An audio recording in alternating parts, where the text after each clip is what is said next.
What's up out there? We are back with another entry into my off-the-shelf series, and today we're taking a look at a very highly anticipated game, for me at least, and that is Titan Quest II. This is developed by Grimlore Games, published by THQ Nordic. This was released August 1st, 2025. Priced at $29.99, currently on sale with a launch discount of $23.99. This is available on Steam, where I picked it up. I believe it's also available on Epic, Xbox, and PlayStation. Reviews on Steam are very positive. There is no demo, and this did launch into early access.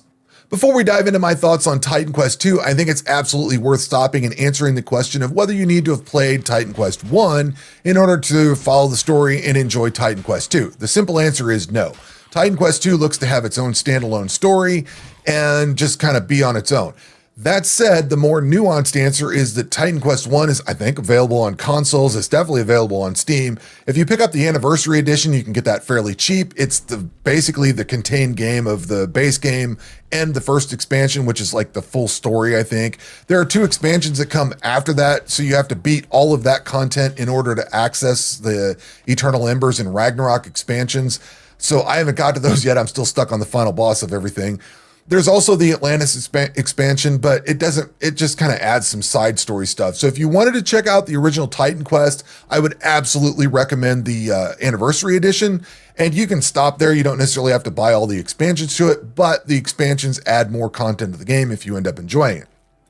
But what you will find is that Grimlore has really done their homework with Titan Quest II and picked up a lot of things from Titan Quest I and brought it over. Monsters, level design, all that kind of thing. So if you're interested in seeing where the inspiration for Titan Quest II comes from, you can absolutely check out Titan Quest I on a lot of different platforms, and I would recommend it. So let's dive into my thoughts. First thing I want to do is talk about all the technical issues and any problems that I've ran into or complaints that I have, and then I want to just get on to gushing about this game because I'm having a great time playing it. I would describe this as a 95-5 experience. 95% of the time, it is really good. 5% of the time, you're going to run into some issues and you'll be like, okay, whatever. 95% of it is so good that I don't care about the minor stuff that I've ran into. And it is minor. I have not had any crashes. I did have one crash, one Unreal Engine error bug report thing or whatever when I closed the game. So when the game completely closed out, it popped up an Unreal thing. I've not actually crashed a desktop. I've not bugged out in any quests or anything. I've been able to proceed forward with no issues. There are some times when you'll see the game will like pause slightly, but it's not anything that was ever aggravating or anything that knocked me out of the immersion that I had. It was something that I saw, but it wasn't anything that was a problem that I thought, man, this sucks. I need my money back. You know, it was nothing like that. The biggest issue that I've ran into is that the game can feel blurry. And at first I thought it might have been like motion blur, or there's a post-effects processing setting in there you can turn down, which includes motion blur. I wish there was just like straight up motion blur disable, but I don't think it's that. I think it's some kind of frame rate issue, maybe some buffering on my video card or something like that. I looked the minimum specs for this. I think I have the CPU, or yeah, I think I have the CPU and the RAM that is on the recommended specs or something equivalent on that. But the minimum video card is an RTX 2070, which I have an RTX 3070. Mine is only an 8 gig card, which they recommend the 3070 Ti with 12 gigs. So I'm wondering if like I'm buffering some stuff here and there, and maybe the blurriness that I see is something along that. I'm not sure. What I would describe it as is if you've ever played on an old CRT monitor with that interlacing stuff, it kind of makes your eyes googly after a while. That's kind of what it feels like. And I was thinking it was something along the lines of motion blur or whatever, but I looked over at my capture card. I run capturing off of a second PC, and I noticed there was some screen tearing on that. Now that does a whole different resolution, and I don't know, the capture card on there might have been running into some stuff there, but I did not see screen tearing on my screen. But looking over at this and seeing, the second PC and on my capture card showing some screen tearing here and there. So you may see that on the capture that I've got. But that kind of got me to thinking maybe it is something with the buffering, and that's when I looked at the hardware requirements. Maybe I do need a little bit better video card to run this. Hopefully they get it optimized and fixed a little bit. It wasn't anything that made me want to stop playing, but the interesting thing was when I started playing like a fresh session, it would be fine. I wouldn't have any of that blurriness, but as I played more and more, it would get a little bit blurry after a while. I'm wondering if the big open world area would just start overflowing the buffers or something like that, the VRAM, and then it would have to start caching it and reloading it or something. And maybe that's why I was seeing that. I'm not entirely sure. I'm no video card guy, but those were the issues that I ran into. So that's it. That's the only complaints that I have, aside from the fact that the game is in early access and unfinished. Otherwise, I think this is a phenomenal game. And those are the only issues that I've ran into. So now I get to gush on the game a little bit. And the first thing I want to talk about is the developer Grimlore. I think they've done a phenomenal job and just killed it of taking what made the essence of what made Titan Quest 1 good and bringing all of that forward into Titan Quest 2, putting it on a modern gaming engine and adding quality of life stuff like the dodge key and things like that. Like, I can't overstate how good this feels and how authentic into the Titan Quest universe this is, in my opinion.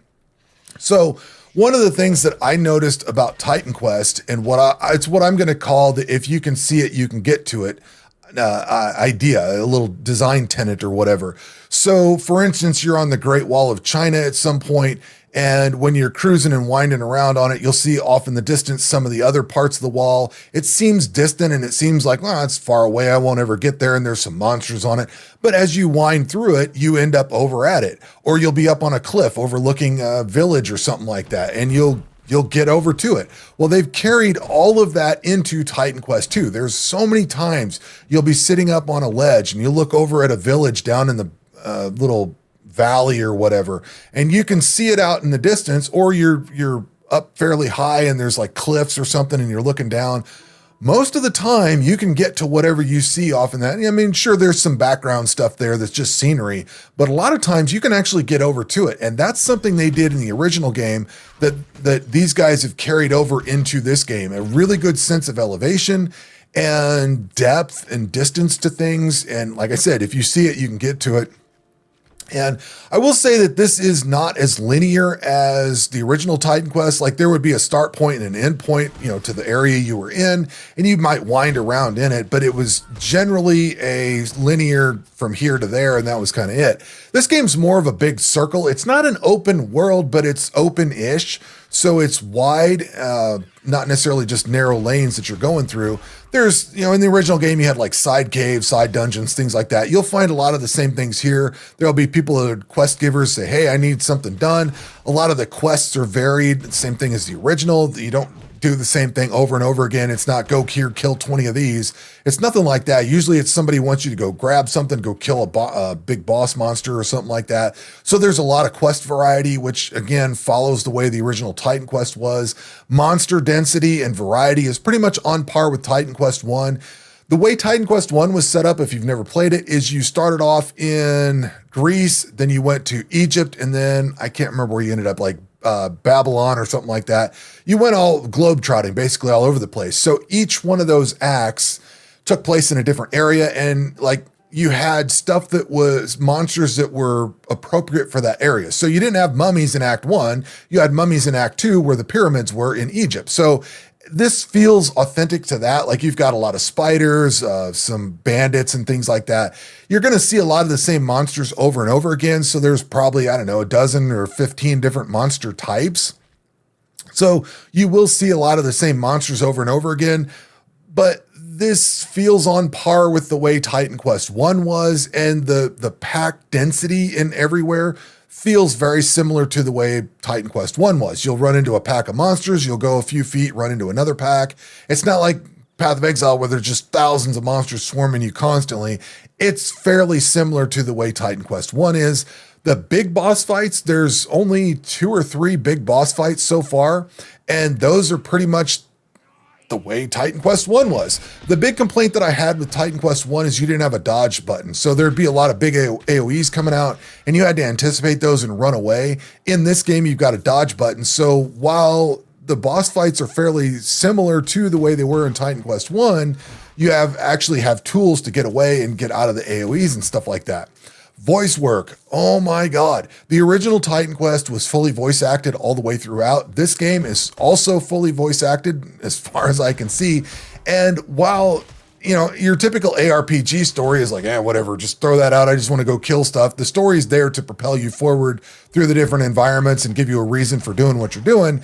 But you tend to not care. Like Path of Exile 2 is kind of one of the few ARPGs that you actually care about the story in and you want to follow it.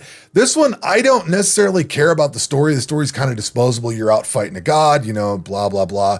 But the voice acting is so good. I find myself sitting and listening to it just to hear what people say because it sounds awesome. Now, sometimes their cadence will be a little bit slow and I'm like, all right, I'm just ready to be done and move on to the next thing. But the voice acting is very excellent in here. The animations and ragdoll effects and everything for the combat and all that is really well done. It looks good. Combat feels very weighty and visceral. Like I got a big club and I'm beating something on the head with a big club and it sounds like it, versus say one of my big complaints for Last Epoch is the last build that I put together in Last Epoch felt like I was splashing puddles the whole time, which doesn't really give me the feel of beating something on its skull. You know what I mean? This game, the audio is there. I haven't done any magic or ranged yet, but Big Beaten Stick sounds like Big Beaten Stick. There is a lot to explore. Like I said, this is a big round type, open-ish sort of area.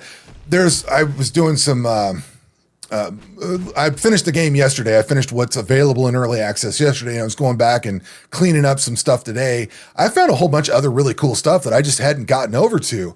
Some fairly decent sized areas and side quests and things like that. So there's a lot to explore.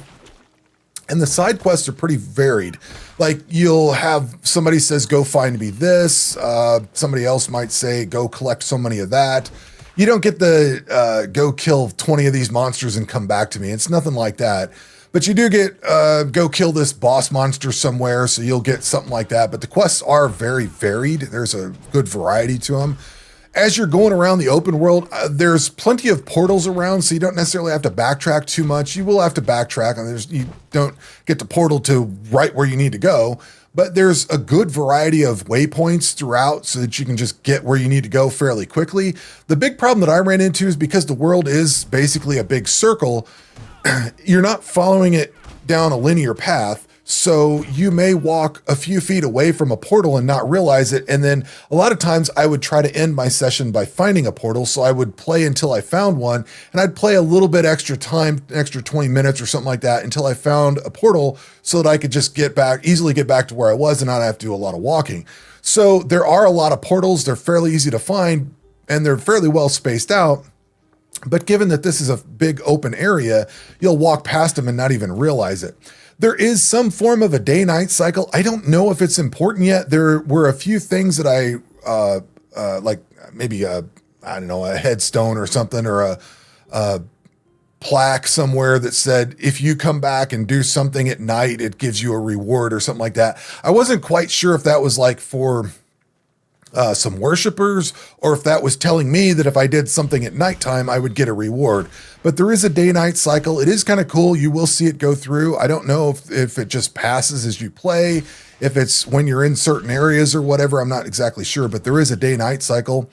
And there's a lot of quality of life in this. So first and foremost, the biggest thing is the dodge button. And it's not just a dodge button. Like in Path of Exile 2, you push the dodge button, you dodge. In here, it's treated like an actual ability, and you can add things to it like dodging further, or what I used it for, I gave it to where I could dodge multiple times before the cooldown kicked in. So normally you can just dodge once and then you got to wait. But I had it set for a while where I could dodge twice, and I think I've got it up to like 3 times. But I also had it where if I dodged, I'd get like a 20% boost of damage when I or reached the end of dodge. So like I could initiate combat by a dodge over to the monster and then have a little bit of extra damage by, when I go blast them in the head. Another good quality of life is not having to buy potions at all. So in the original game, you had to go buy potions, so you had to spend gold on potions for both life and mana. In this game, you don't have to deal with that at all. As you kill monsters, you will get your potions and stuff back, which is really cool. It wasn't very often. How do I want to say this? I would regularly run out of potions, but not to the point where lack of potions were getting me killed. So it wasn't annoying. I didn't necessarily have a full steady amount of potions. I would run out, but it wasn't annoying. So it felt fine for me. Let's see here. What was I going to say? Oh, if you run out of mana, you also have basic attacks, and you can buff your basic attacks. So if you run out of mana, you can spend some of your points on basic attacks, and that way, if you do run out of mana, like at one point I did switch, you can drag your whatever skill you want onto your right click and set that up for attack, whatever main attack skill you want to use. By default, it starts off as the just basic attack. You can swap that over. I swapped it over to like the heavy attack or whatever I was using for my build. And I ended up using that. And like I said, when I'd run out of mana, sometimes I would have to go over and hit like Q or whatever it is to do the basic attack. But for the most part, I didn't really have to worry about it too much. What I would notice is that I just wouldn't attack. It's because I was out of mana. But you don't have to buy any potions, so you don't have to do that. It's just more potion management of whatever you've got. One really cool feature is when you die, a portal opens. So on death portal effect. So if you die, you can just portal right back into it. The first time that happened to me, I died. I was ready to quit for the day, and I died to a big pack of spiders exploding and dropping poison on the ground. So I was worried that if I hit the portal, I would go back and just be stuck in that, and I was ready to quit for the day anyway. So I came back from that, died to the same spiders again, but I was ready to play for a while, so I hit the portal and went back. They were gone, and I just moved on about my way. If you die in a boss fight, I don't know. I haven't died during a boss fight yet. I don't know where you start on that portal. Like, do you go into the fight, like in the middle of an AoE or whatever? I have no idea. But you do get a portal on death, so it makes it really convenient to go back where you died. And the last quality of life thing that I will say is that there are well telegraphed monster attacks. There'll be a nice big AoE that shows up, whether it's a wedge shape, a stripe, a circle, or a ring, or whatever comes out. There's some really good, well telegraphed monster attacks. So combine that with your movement abilities, and the game feels really good. Like the combat and everything feels awesome. And then for the build that I used, I played, I don't know what the main melee attack class is. Actually, I don't know what any of the classes are. I know there's a rogue, because that was the other one that looked like a melee focused. There's two magic ones, and then there's like rogue, which is crits and poison and stuff like that. That was the second one that I took. I don't remember what the first one was, but it was like gladiator or something like that, whatever it was. I took that as I do melee the first time through. So my build was basically based around the heavy attack with the leap slam, focusing in on damage and life on my passives.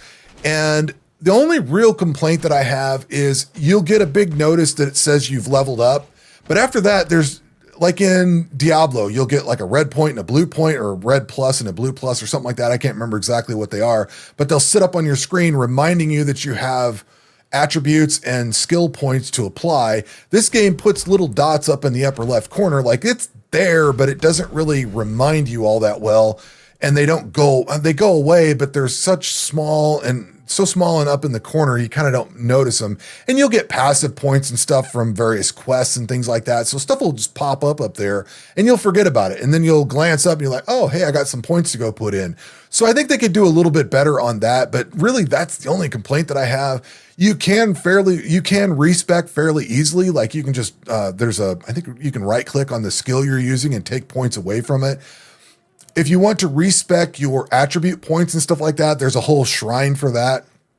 And you can respawn enemies and refight the big bosses anytime you want with some kind of token. I haven't done that yet, but there's a lot of ways of respecing and changing your character and all that. Plus there's all the different character classes and things to try. And then to close all this out, we need to talk about what is not in the game, because this is in early access, and what we hope to get coming down the road. Now, first and foremost, if you go into your inventory, it's not in your inventory exactly, it's where all the quest items and stuff is. You'll notice there's a grayed out crafting item or crafting button. I presume that's where you store crafted items. I don't think the crafting stuff is in the game yet. I haven't found an NPC that's given me crafting yet. And I've not explored everything, but I've explored most things. So I would think I would have ran into crafting if it was in the game. So We do appear to have crafting coming at some point. It's just not here yet. I also presume that what we have is Act 1 of a 3-act game. And if you're curious about how long it takes, I've sank about 6 hours into the game. I still have yet to explore certain... I'm mostly explored. There's not much left to explore, to be honest with you, but about 6 hours for the content that's here, and I've seen that echoed across by numerous other people. If this is truly a 3-act game, then you can expect somewhere in the neighborhood of an 18 to 20 hour game, which I think is totally reasonable. Even if they doubled it and just gave us twice what we've got here and made it a 12-hour game, I would be fine with that. The price that I paid for this, I thought was very reasonable. I expected this game to come out at $39.99. When we did the playtest, they offered a playtest with a questionnaire at the end of it. The questionnaire mentioned something about, would you be willing to pay $40 for this game? And I was like, hell yeah, that's perfect. When they came out with this at $30, discounted down to $25, I was like, man, this is great. I mean, I know it reflects the quantity of content in the game. The price definitely reflects that.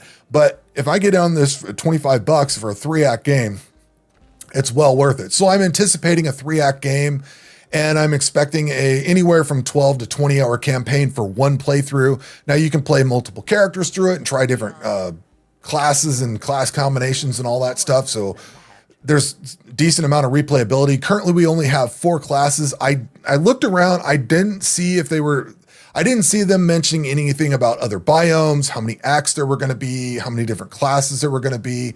I didn't scroll through all the Steam news that they've posted. I know they've posted a few things here and there, but I think most of what they posted on Steam, or the little news blurbs, was mostly what was in the game or what was coming to early access and not what was coming down in the future. So I didn't find a roadmap or anything. So I'm hopeful that we've got Greece right now. It's going to be difficult because the original Titan Quest had Greece and Egypt, Babylon, China, Hades. Like, they went all over the place, all in the underworld and the regular world and everything. I hope this game has a variety of biomes, but because the first game traveled so far and so many different places, I'm not sure how many different places we're going to get with this game. But I do hope they have different biomes, and hopefully 3 different biomes if we have 3 different acts or more. And I'm hoping this game does really well. It seems like there's a good player base. There was, I don't know, 12,000 players the other day, on up to like 25 or 28,000 today when I looked. So it looks like there's a decent player base for it. And I'm hoping this game stays pretty popular and we get some expansions for it and everything. Hopefully the game does well and we get a sequel, and hopefully these guys do whatever they do going forward, because I really like what they've done with this.